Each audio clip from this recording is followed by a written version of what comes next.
Kaixo nere supertxiki maiteak, zer modu zaudete? Ziur nago gure sekretuak entrenatzen, praktikatzen ari zaretela. Gaurkoan, gure bizitza nola sortzen dugun ikusiko dugu. Baldakizu zer dela eta gure egunak diren bezalakoak diren?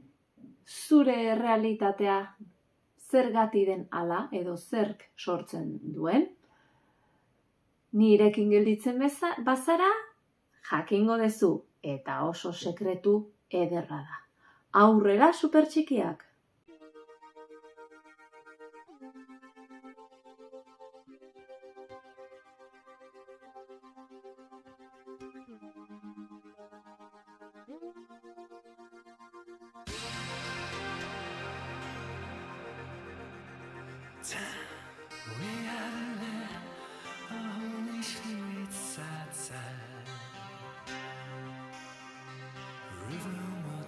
Gure supertxikiak 3. liburuan, 10. atalean, ikasten dute edo badakite jada pentsamendu eta sentimenduek sortzen dutela gure errealitatea edo bizitzan daukaguna. Zer esaten du ziberbertxok gure ontz jakintsuak mezu baten bidez?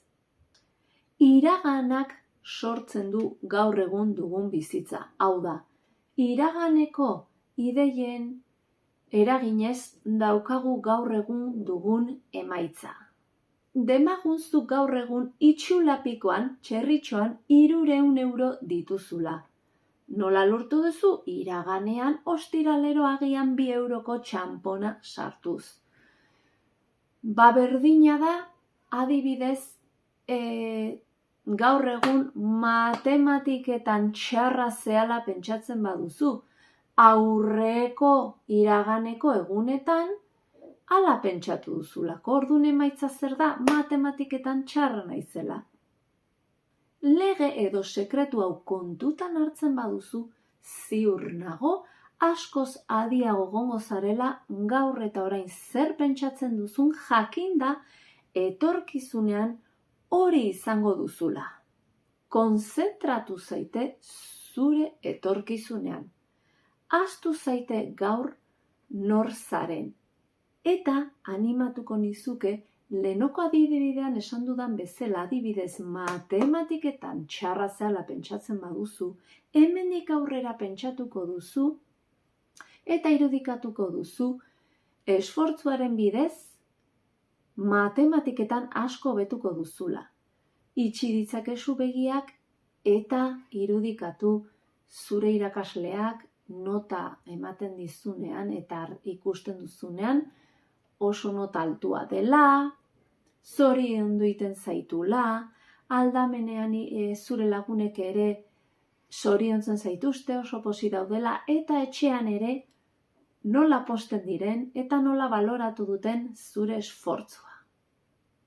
Gure supertxikiek 10. atal honetan zer egiten dute zientzia museoan, munduko zientziarik famatu eta handienean, Txinan dagola, esperimento bat egiten dute.